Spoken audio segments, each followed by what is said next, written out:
세계 1위 경제대국, 지구 인구의 3분의 1을 먹여 살리던 제국, 은이 넘쳐 흐르고 유럽 열강조차 고개를 숙이던 나라가 있었습니다. 그런데 믿기 힘든 일이 벌어집니다. 그 거대한 제국이 영국군 단 7,000명에게 무너집니다. 패배의 원인은 군사력도 기술력도 아니었습니다.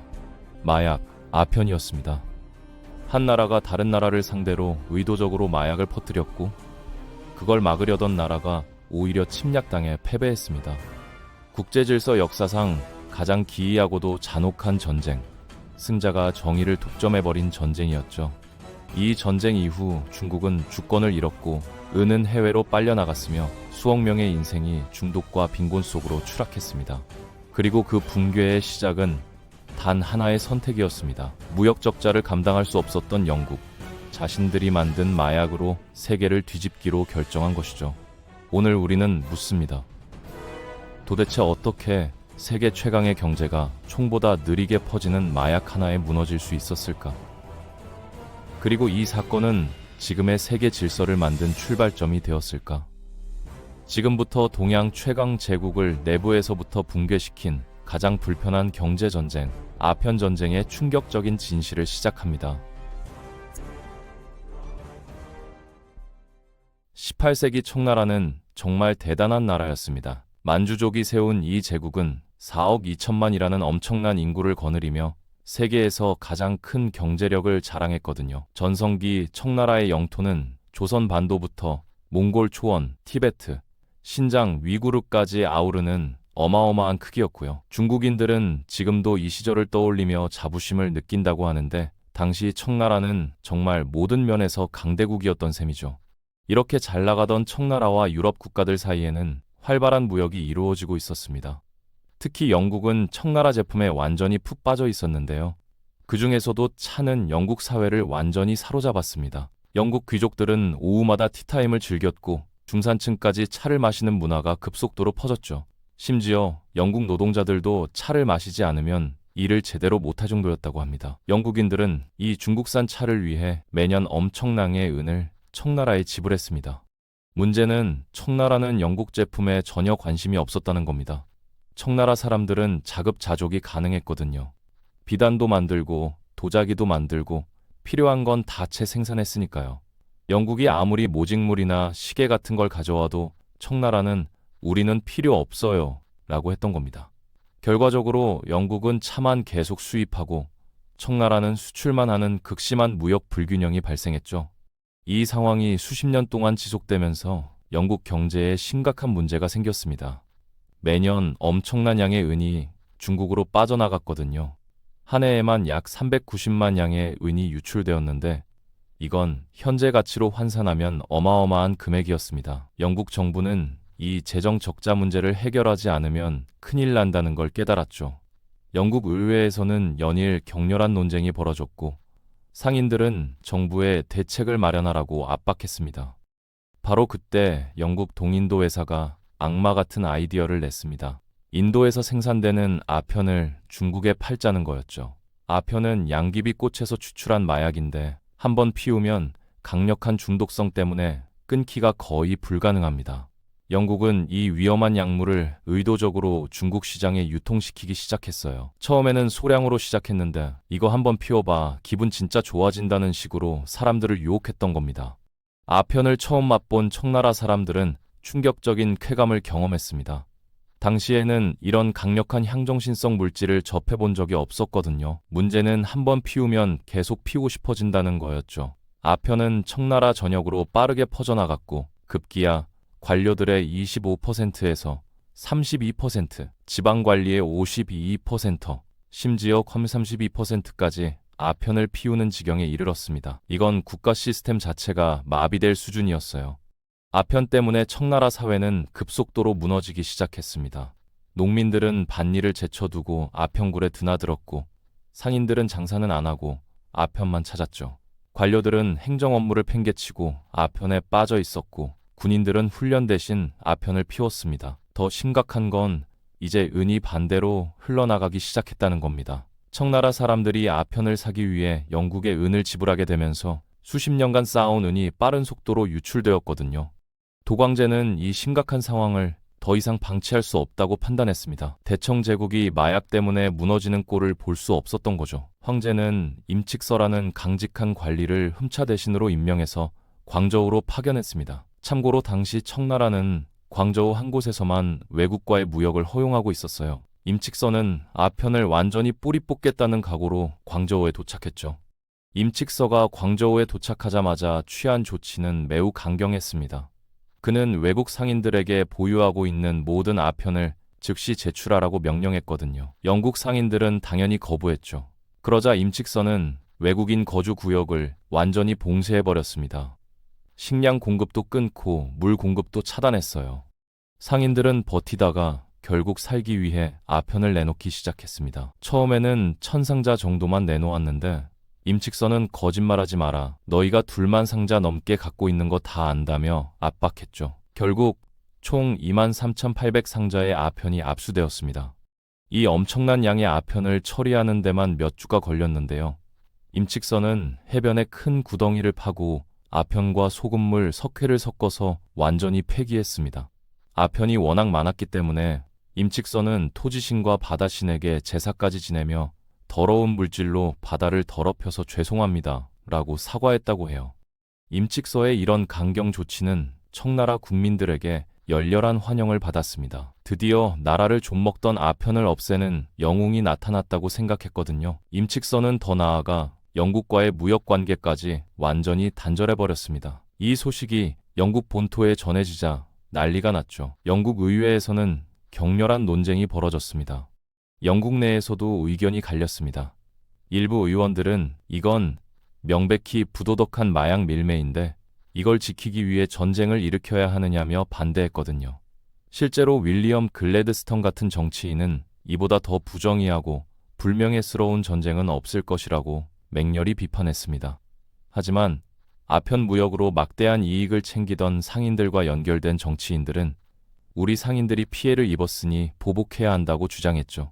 결국 1840년 4월 영국 의회에서 전쟁 여부를 놓고 투표가 실시되었습니다. 결과는 271대 262, 단 9표 차이로 전쟁 찬성파가 승리했어요. 이렇게 인류 역사상 가장 부도덕한 전쟁 중 하나가 시작되었습니다. 영국 함대는 1840년 6월 21일 광저우 앞바다에 도착했죠. 영국군 함대는 전함 6척, 증기 군함 4척, 그리고 수송선들로 구성되어 있었습니다. 나폴레옹 전쟁을 치른 베테랑 군대였기 때문에 자신감이 넘쳤어요. 그런데 놀랍게도 광저우 항구에는 이미 강력한 방어 진지가 구축되어 있었습니다. 영국군은 당황했죠. 중국은 어떻게 영국군에 미리 대비할 수 있었을까요? 1839년에 이미 영국 군함 2척이 먼저 와서 청나라 함선들과 전투를 벌인 적이 있었거든요. 이때 천비해전이라고 불리는 전투가 벌어졌는데 청나라 군함 29척 중 21척이 격침되는 참패를 당했습니다. 영국 군함은 흠집 하나 안 났고요. 이 전투를 목격한 임칙서는 이대로는 절대 못 이긴다는 걸 깨달았던 겁니다. 그래서 서양식 대포 320문을 긴급 수입해서 광저우의 방어선을 구축했던 거죠. 영국군은 난감한 상황에 빠졌습니다. 광저우의 방어가 예상보다 훨씬 견고했거든요. 그때 영국군 지휘관이 기발한 아이디어를 냈습니다. 광저우는 어차피 도시 하나일 뿐이니 차라리 청나라 수도 베이징을 직접 위협하는 것이었죠. 영국 함대는 광저우에 함선 몇 척만 남겨두고 북쪽으로 항해하기 시작했습니다. 목표는 베이징의 바다 관문인 텐진이었죠. 청나라 조정은 텐진 앞바다에 영국 함대가 나타났다는 소식에 경악했습니다. 텐진이 뚫리면 베이징이 바로 위험해지니까요. 도광제는 화를 내며 이 모든 게 임칙서가 이를 그르쳤기 때문이다라고 비난했습니다. 그리고 몽골 귀족 출신인 기선이라는 인물을 새로운 협상 책임자로 임명했어요. 기선은 꽤 영리한 사람이었습니다. 그는 뛰어난 협상 능력으로 영국군을 설득했습니다. 처음 문제는 광저우에서 시작됐으니 광저우로 돌아가서 대화하자고 한 것이죠. 영국군은 그 제안을 받아들여 광저우로 돌아갔습니다. 도광제는 매우 기뻐하며 임칙서를 해임하고 기선을 새로운 흠차 대신으로 임명했죠. 하지만 기선은 곧 심각한 문제에 직면했습니다. 영국이 제시한 조건이 너무 가혹했거든요. 아편 배상금으로 620만 냥을 지불하고 홍콩을 영국에게 할양하라는 것이었습니다. 청나라로서는 받아들이기 힘든 조건이었죠.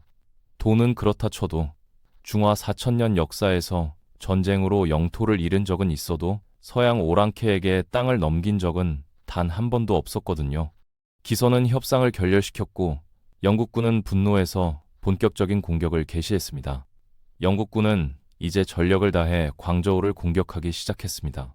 청나라는 임칙서가 구축한 방어선을 믿었지만 영국은 비밀병기를 꺼내들었어요. 바로 네메시스호라는 철갑 증기선이었습니다. 길이 58m의 이 군함은 두꺼운 철갑으로 무장되어 있어서 청나라 대포알이 맞아도 튕겨나가기만 했죠. 더 무서운 건 네메시스호가 장착한 콩그리브 로켓이었습니다. 이건 영국이 인도에서 사용된 로켓을 개량한 무기인데 사거리가 2.1km에 달했고 폭발 탄두를 장착하고 있었어요. 쉽게 말해 현대의 미사일 초기 버전이라고 보면 됩니다. 영국군이 이 로켓을 일제히 발사하자 청나라의 방어진지는 순식간에 불바다가 되었죠. 미군도 19세기에 이 로켓에 고전했는데 청나라가 막을 수 있을 리 없었습니다. 방어선이 무너지자 기선은 완전히 겁을 먹었습니다. 급히 영국과 조약을 맺었는데 이게 그 유명한 천비조약입니다. 내용은 아까 제시한 조건과 동일하게 620만 냥 배상과 홍콩 하양이었죠. 그런데 이 소식을 들은 도광제가 완전히 폭발했습니다. 도광제는 천비조약을 완전히 파기하고 1841년 1월 29일 영국에 정식으로 전쟁을 선포했습니다. 청나라는 새로운 총사령관으로 혁산을, 부사령관으로 양방을 임명했는데 이 사람들이 정말 어처구니 없는 인물들이었습니다. 혁산은 귀찮았는지 모든 걸 부사령관 양방에게 떠넘겼는데 이 양방이라는 사람이 진짜 황당했어요. 그는 영국 대포는 양의 기운이 극대화된 무기입니다. 따라서 음의 기운으로 막아야 하는데 여성의 소변이 가장 강한 음의 기운을 갖고 있죠. 그러니 여자들의 오줌을 성벽에 뿌리면 영국 대포를 막을 수 있습니다. 라고 주장했습니다. 이게 실제로 있었던 일입니다.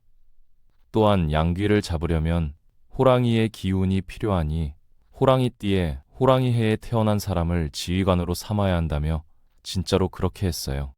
당연히 청나라군은 참패했습니다. 영국군은 양쯔강까지 진입했고 혁산은 5만 2천 대군으로 결전을 벌였지만 영국군 6천여 명에게 완패했죠. 그 후 상하이, 진강이 차례로 함락되었고 다음 목표는 난징이었습니다. 난징은 중국 경제의 핵심 도시였기 때문에 여기가 점령되면 청나라 경제는 사실상 끝장나는 거였어요. 청나라는 7만 2천 병력으로 마지막 반격을 시도했지만 웃긴 일이 벌어졌습니다. 지휘관들이 전투 직전에 아편을 피우고 있었던 거예요. 결과는 뻔했죠. 영국군 10,000명에게 참패를 당했습니다. 청나라에게 남은 선택지는 항복뿐이었고 1842년 8월 29일 난징 조약이 체결되었습니다. 난징 조약의 내용은 청나라에게 치욕적이었습니다. 배상금은 620만 냥이 아니라 2,180만 냥으로 늘어났고 홍콩은 영구 할양되었어요. 게다가 지금까지 광저우만 개항했던 것에서 샤먼, 푸저우, 닝보, 상하이 등 4개 항구를 추가로 개방해야 했죠. 그리고 아편에 대한 언급은 단 한 줄도 없었습니다. 영국은 계속 아편을 팔아야 했으니까요.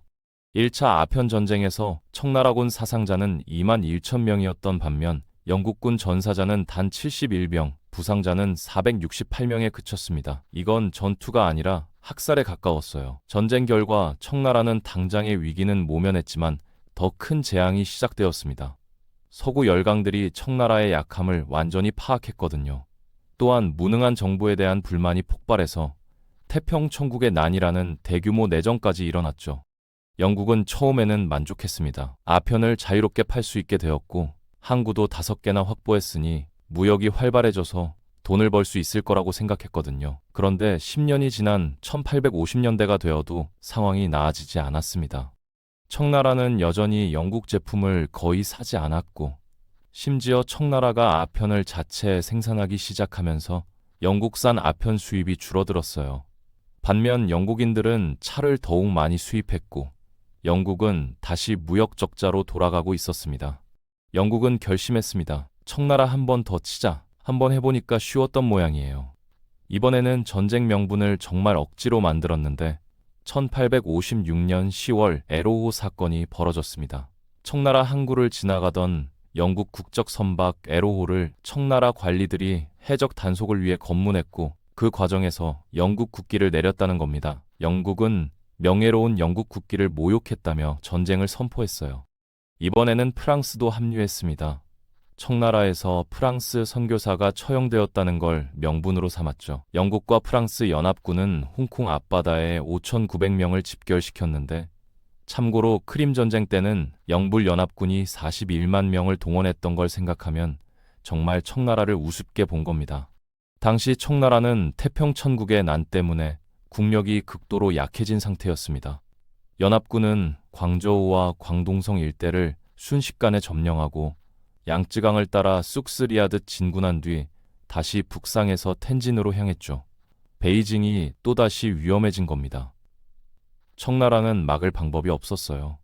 결국 당시 황제인 한풍제는 급히 텐진 조약을 체결했습니다. 내용은 전쟁 배상금, 10개 항구 개항 등이었는데 청나라에게 불리한 조약이었죠. 그런데 청나라가 꼼수를 부렸습니다. 조약에는 합의했는데 도장은 1년 뒤에 찍겠습니다. 시간 좀 주세요. 영국과 프랑스는 황제가 약속을 어기겠어? 라고 생각하며 승낙했습니다.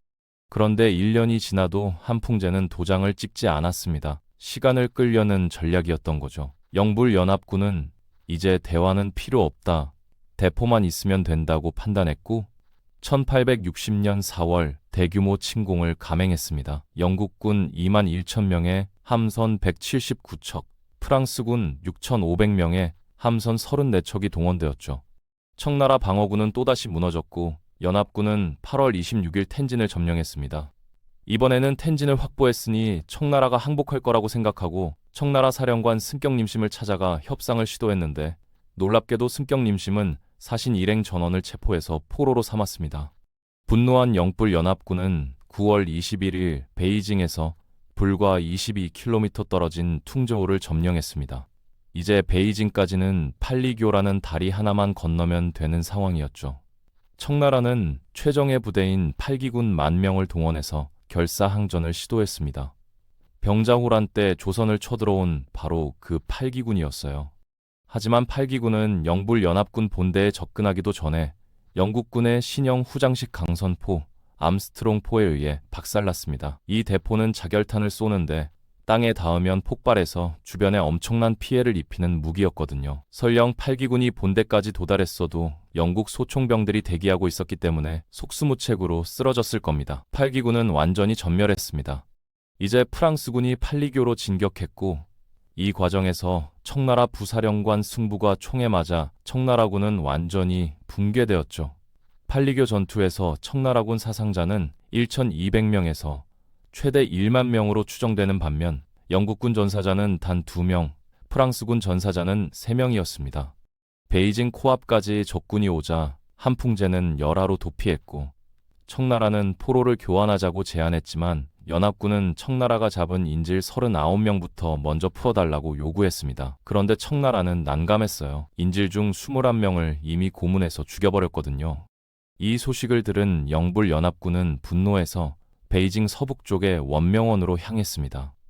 원명원은 청나라 황실의 여름 궁전으로 중국 전역에 진귀한 보물들이 모여있는 곳이었어요. 프랑스군은 이곳의 보물을 마구 약탈했고 영국군은 뒤이어 궁전 전체를 불태워버렸습니다. 이제 다음 목표는 자금성이었죠.